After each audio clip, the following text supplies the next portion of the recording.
and Paul.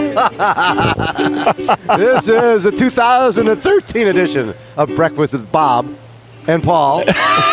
We're in beautiful Huggos. We are brought to you by Monster Eye Sport, the athlete's headphone, and we are live on triathlete.com. Our next guest, the Warrior Princess, Xena the Warrior Princess, who this summer just kicked everybody's bottom at Challenge Ross. She's a two-time ITU long-distance world champion and one of the best athletes in our sport, Caroline Steffen. Caroline, how are you? Thank you. Very well. I'm glad to be back in Kona and glad to be back here with you. It's wonderful to have you back. Last time we had an accordion player and we were in Germany. Yeah. And then the next 2 days later, you went and killed everybody.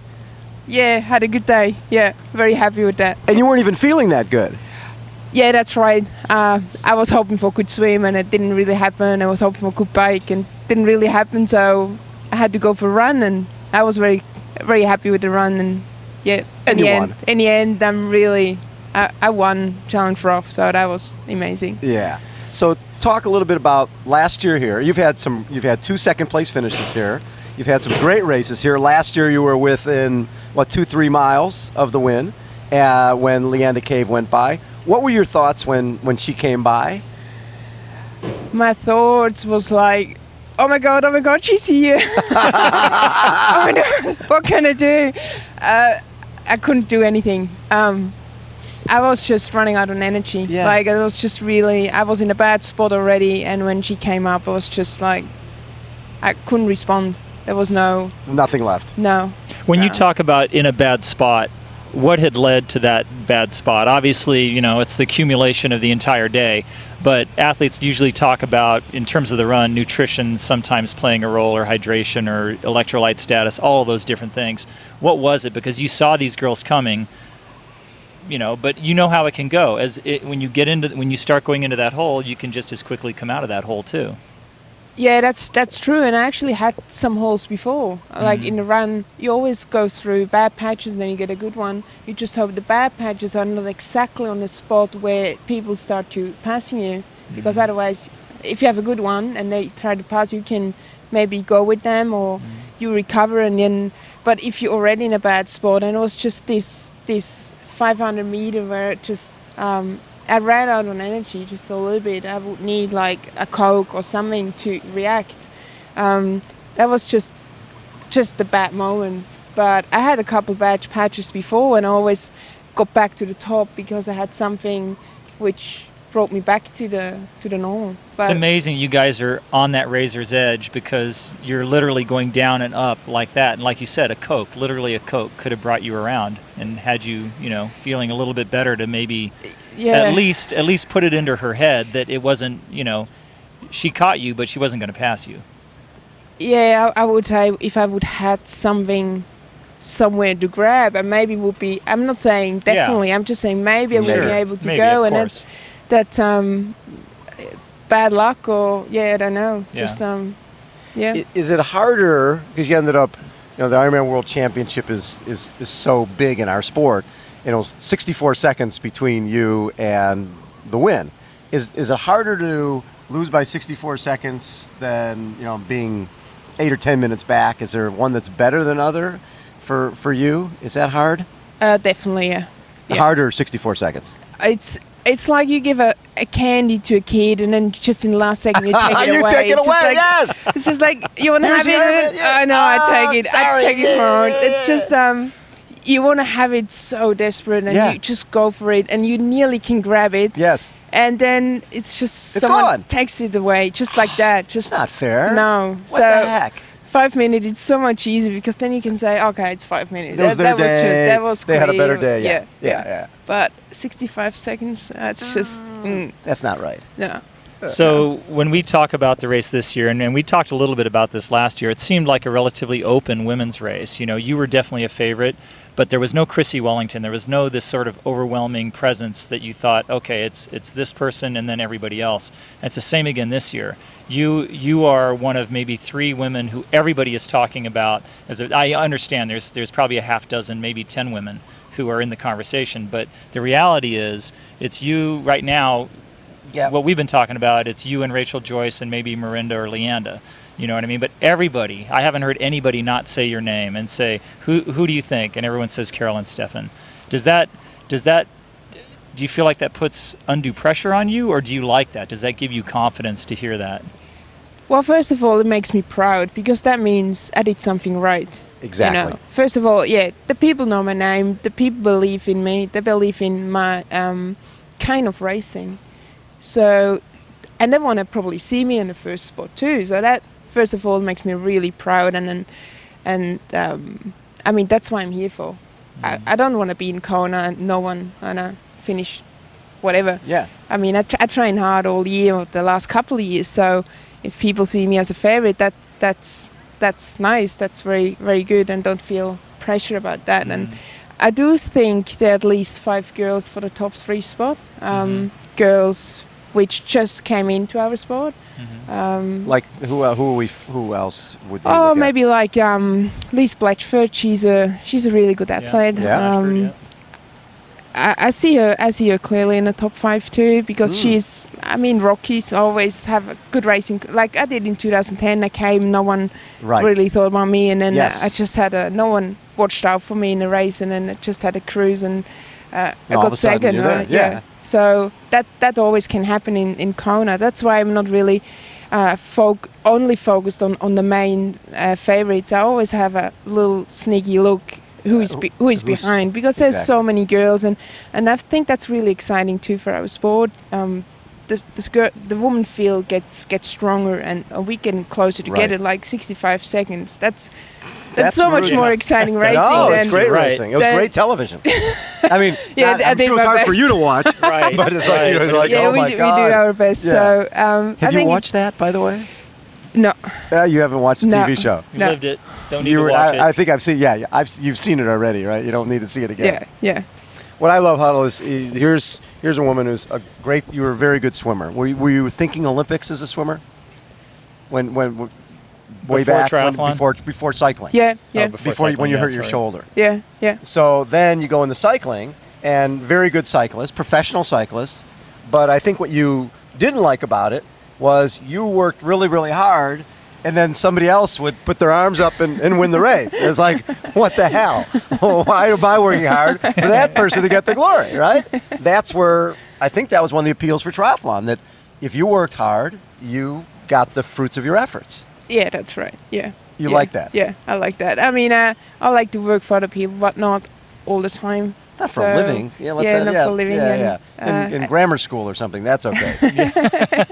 And I do actually enjoy to start like the running and the swimming and the combination of 3. So that's why I swapped from cycling to triathlon then. And your running do you feel you look lean, really lean? Do you feel you're a better runner this year than last year?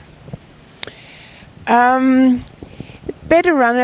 I would say I'm definitely going to be stronger in the last 10K. I worked a lot on my last 10K. Yeah. I worked a lot in the heat, so I should be used to the heat. And I don't think I'm going to be overall like in the first 10K faster or something, but I'm definitely going to be stronger. Maybe not faster, but definitely stronger this year. I think a lot of people, when they look at this race and they've looked at your history here, everyone's saying the same thing. Carolyn Steffen should win this race this year. Someone who's been second twice is going to have the hunger, is going to want it more than anybody else. I don't think anybody who gets second at Kona twice wants it more, and there's nobody that wants it more than that.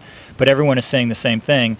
Is she going to fade on the run? And you just talked about you've worked on that last 10K. I've never seen a more efficient runner than you. You're incredibly efficient when you're out there running. What have you worked on this past year in terms of the run itself? Have you worked on things specifically? Because it sounds like challenge was sort of, not typically how it goes for you. Like you said, didn't feel great on the swim, didn't feel great on the bike, but on the run it felt tremendous. So that tells me maybe you were working specifically on your run at that point. And have you done the same thing for this race?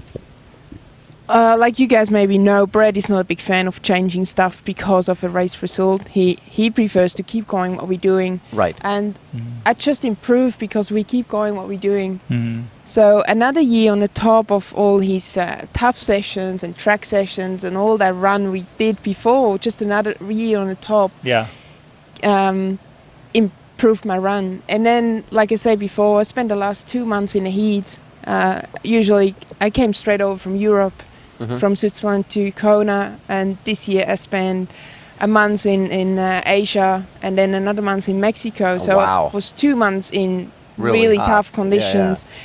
And and another thing is that I got more confidence in a run, which I got through the Challenge Rough race. Right. Yeah. Because you won that race on the run. I won that race on the run, and that's the first time when I actually won a race in the run. Yeah. And when I started running, I was in second position again, behind Yvonne after the T2, and I was running out. And I remember, like it was yesterday, I thought, wow, you can get second again, like the last 5 races you did this year, and or you just can't start to believe in your run, and you have to do that right now, and then you're gonna go for the win. And I took option 2. I started to believe, and I won. 2 doors. Door number 2. There was 2 doors, and I thought, wow, better I believe, and go for option 2, and it worked well. So this showed me if I just I should just believe what I'm doing. And you should believe. Yeah. One of the things developmentally about endurance athletes is when you look at runners, especially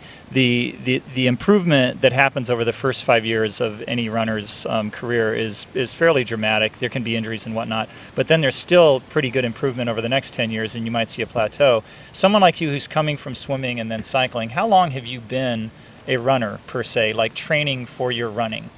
You know, I'm sure as swimming and maybe even as cycling, you did a little bit in the off season or what have you. But how long have you been really running? Like running has been part of your day-to-day training? Since the 1st January 2010. Yeah, so it's only been... So in terms of improvement, you're on that sort of, that first 5-year rise. So it makes complete sense, right? I remember as a swimmer, I did once a run, I did 1K out, and then I was really tired and turned around and got 1K back home. So that was 2Ks. And that was way too much. I was really sore for the whole week. And, meanwhile, cyclists don't run either. And cyclists, you're not allowed to run. So you're swimming 10K a day, and 2K running kills you. That's hilarious. I was so sore, and cyclist doesn't... you never run as a cyclist. No, you're not allowed to run. Yeah, it's bad for you. Yeah. What would it mean to you to win this race? That would mean I did something right. That would mean I did all the work that put in, all the efforts, all the energy, money, time I put in the last couple of years. That would mean I did it for something. And this sport is so all-consuming and so selfish, basically, all the time you put in. What I love about with TBB and what Brett brings to the table is you guys also, I mean, you go to the Philippines, you go to Thailand, and you go to these places and work with younger kids and basically teach them about the sport of triathlon. How important is that part of it to keep you in the sport? Because after a while, this can be a tough way to make a living. Yeah, I mean, see, for me, when I joined Team TBB, I was the slowest of all of them, and I watched up to the girls like Teresa Marcel and Rebecca Keed, and I watched them on a track, and they just let me, and but Brett didn't care. He gave me a chance. Yeah. And it's great to see the kids now. They may be watching up to me, and they think they want to be like I'm running, and they get a chance too. So that's just great to see them. And we have one kid in the Philippines. He just won his category in the Philippines, 70.3. Wow. And really, he probably will catch me next year. He probably will be fast next year. So his improvement is just amazing. And to see him like enjoying this sport and improving that much in 1 year, it's just good to see. I love that. Huddle? Yeah. So... Well, what I wanted to ask then with Brett, in terms of when you said you're getting lapped, and you're getting lapped by the other runner, Rebecca and the rest of them, was Brett still supportive at that point? Was he, okay, just be patient, it's going to come? Or did you get depressed going, oh my God, did I make a mistake? Am I ever going to get faster? I mean, it's not like Rebecca Keed is winning all the races around the world, and she's lapping you. So is there a point where you're thinking, I don't know if this was the right move, maybe I should have stayed in cycling? No, never, no. Actually, Brett had to slow me down a bit because I put too much pressure, and I had no passion. I'm not a woman of passion. You're not a woman of passion. No. Can you cut that? Translation. Well, I think No, what you not mean. a woman of Can you cut that? You cut that, right? Commitment, a woman of We can like correct commitment. No, when I have to wait for something. Oh, patience. Patience. I like that. A woman of patience. That's Patience. sort of the same thing. Passion. It is. Patience. Passion and patience are the You same have to thing. I think there's a lot of passion. This has no patience. Patience. You have patience for passion. I like that. That is good. I That is know. good Awesome. stuff. Oh, it's so hard. It's hard and it's Yes. yeah. But it's hard to be patient. It's for me. It's he's cutting that, right? Yeah, Of course. Yeah. It's not Don't worry live. about it. Nah, you're good. It'll be funny. It'll be great. But Yeah. it was hard Patient. for you to be patient. It's hard for me to be impatient. And when I saw the girls like lapping me, Yeah. and I actually tried to go a little bit, and then Yeah. Brett was the one who like, said Sit back. just wait. Wait and- your time. Yeah. So the other women in the race, your strategy. We talked to someone like Macca. Macca always knows where everybody is, and a lot of times I think he's racing based on where people are in a given race. Someone like Crowe doesn't care. He's going to race his race. There'll be a little bit. He'll notice people around, but he's going to race his race. Which are you of the two? Or are you going to have? Are you going to try and know where is Rachel, Joyce, and Leanda and Mirinda and all these other girls? Or are you just, you know what? I'm racing my race, and good luck. Come and catch me. It's going to be probably a mix of both a bit. I definitely will watch out where they are and what the time splits are. But I mean, I know what I can do. I know where's my limit, and I just want to do my race and go as hard as I can. And but it's I mean, it's always nice to know where the others are. Sure. Of course, when I get the timing board, it's always. But when you're Xena, Princess Warrior, you don't care about the other people. You just destroy. You seek and destroy. That's all that matters. Yeah. Burn it down. Caroline, Yes. great luck this weekend. Thanks. Love to have. And if you win Sunday, you can't big time us. You have to win if it's Saturday. You have to come back on Sunday and chat with us. Okay. Yeah. Okay. Yeah. Caroline Steffen has been our guest again. 2013 edition of Breakfast with Bob and Paul. Our sponsor huddle. Yes, Bob. Monster iSport, the athlete's headphone. We're at Huggos, live on triathlete.com. And Mr. Poncho Man, can you take us out? Hey, hey, hey, hey, hey, breakfast with Bob and Paul. And Caroline. And Caroline. Thank you, Poncho Man. Paul, you left me how you say your name. And Paul. No, it was good.